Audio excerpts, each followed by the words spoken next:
Welcome back, traders. This is Sandra with Trading Made Simple.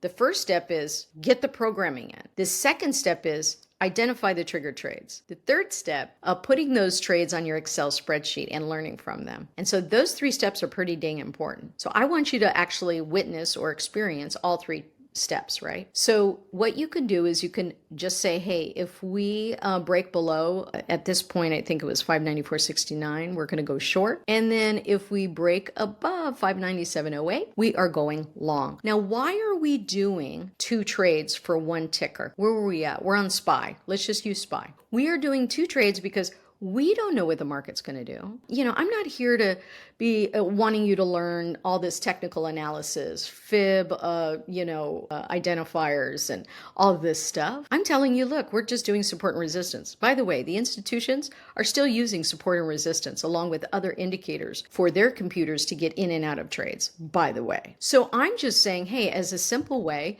you could put on two trades. And what would have happened on Monday? Because this is a great experience now that I'm looking at it and analyzing it. As you can see on Monday, we do hit that 594 and we went to 591. I know it doesn't look very long right here, but it is. So we actually went down. We didn't hit, if you use this as your profit target, we didn't hit it, right? So it would have bounced up.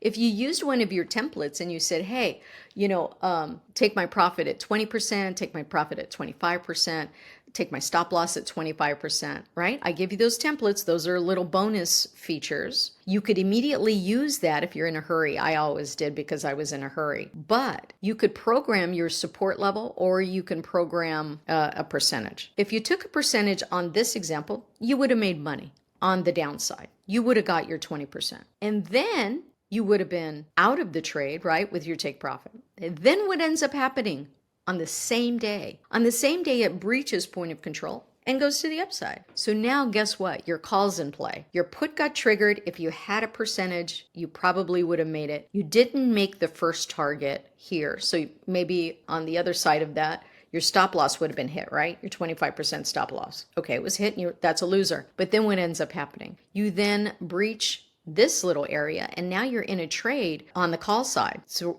this week we're playing both of them, right? And then all of a sudden the next morning you reach that first resistance level and you took profit. This take profit will be greater than your loss here if you used a trigger level.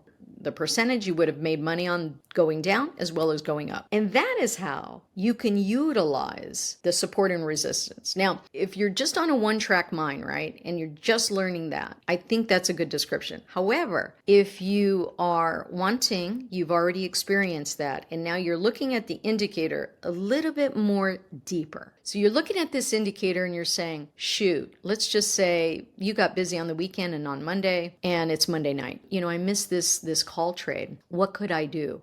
I could set a trade that says, hey, at 601.56, and I would pad it a little. I would say 601, let's say, get me into a call trade. Now, when there's a gap, I will tell you that it will not trigger. For the most part, it will not trigger. Sometimes it does. So this is a deal with automation. You and I could both be automating the same exact trade, the same exact way, and sometimes the automation will be different on how it reacts. And that's because of slippage, timing, milliseconds can make a difference. So with that in mind, you could say, hey, when I hit 601.56, I want to get into a long call. And if I break that point of control again, 597, then I want to get into a short. And that's how you could add another trade. Or if you were late to the party, right? You could still look a little deeper at this and recognize that there's three targets to the upside, there's three targets to the downside, right? So this gives you opportunity if you miss a trade or it gapped over and you didn't get it. Because then you could say, let's say it gapped over, didn't get it, and you noticed that and you wanted to still participate in a triggered trade. You could say, okay, well, if it goes above 609, I'm padding it. You see how I'm looking over here? Look at the gray bubble to the right. Wherever I put my cursor, it's going to show you the price. when I put my cursor at that level, that second resistance level line, which is red, I can see that price is at 608.83. I always pat it because I want momentum. I don't know, because I'm not at the computer, if momentum's going to be strong or if it's just going to touch it with a wick. Just touch it with a wick and then go the opposite direction. We call those fake outs. I don't know if that's going to happen. So what I do is I just pat. This is years of experience telling you why I do this, because I know. Price will touch a support or resistance level and then go the opposite way. So I always try to pad my entries as well as my exits. I want to be the first one out before the institutions. So now, with that in mind, I see 608.83. I'm going to program 609 as an example. You don't have to be exact here. Support and resistance are zones. And the more that you can be more fluid in this, the less stress you will become as you become a programmer, as well as a trader, by the way, right? Controlling that fear and greed and anxiety. So with that in mind, you could say, okay, if we get to the 609 area, I want to go in for a long call. And if it breaks this resistance level, 601.56, I would say 601.50, 601.45 as an example, then I'm going in for a short. And then that's how you could use that if you want to program, the stock price. Now, we give you templates to where you could just say, hey, 20% profit, 20% stop loss, and boy, your automations are quick. But that is like the crux of it. And how would you do it?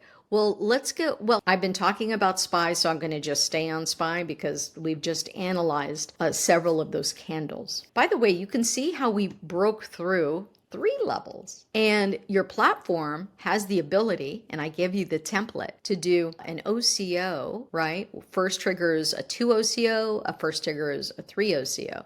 And what does that actually mean? Well, I teach you how to do the OCO with the indicator.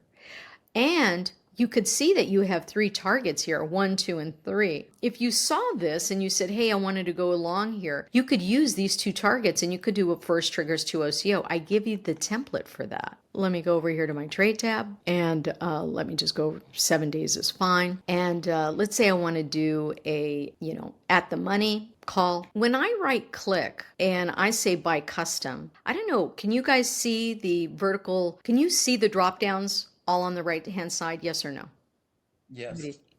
Cool. Okay, thank you. So I don't have to switch back. So you can see the templates that I gave you are already there. So as an example, if I wanted the 2 target levels, I would just move my cursor and go to 2 OCO and I click on it. And when I click on it, you can see that the trade is already made. It's already made with SPY. It's already made with the date the strike price that I chose and the expiration date. And you can see this is a template that I just created that says a 20% gain and a 20%, first one is that 20% take profit right here. For that one, you're going to exit me if I hit my 20% stop loss. And your second target, you're shooting for 30%. You're going to sell 1 contract. Now, you only use this, right? You only use this when you have more than 1 contract. Why? Because you're looking at 2 targets. If you're wanting to hit 2 targets and capitalize from 2 targets, then your first target, you're selling a portion of your contracts. And the second one, you're selling all of your contracts that are left. And so with that, then we want to go higher for that second one. Here, I'm not programming in a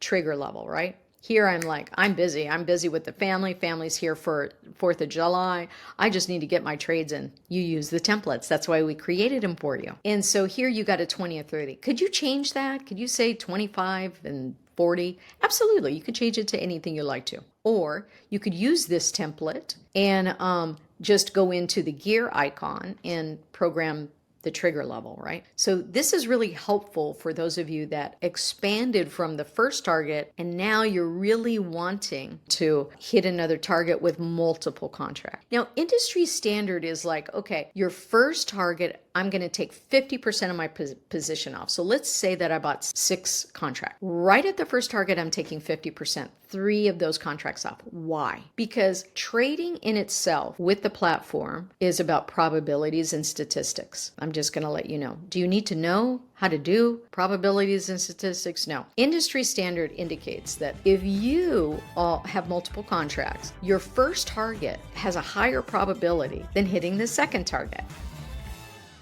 Traders, thanks for watching. If you want to get in touch to learn more, our contact info is in the description below. Don't forget to like, subscribe, and share this video if you found it helpful. It really supports the channel and helps others find us too. See you on the next one.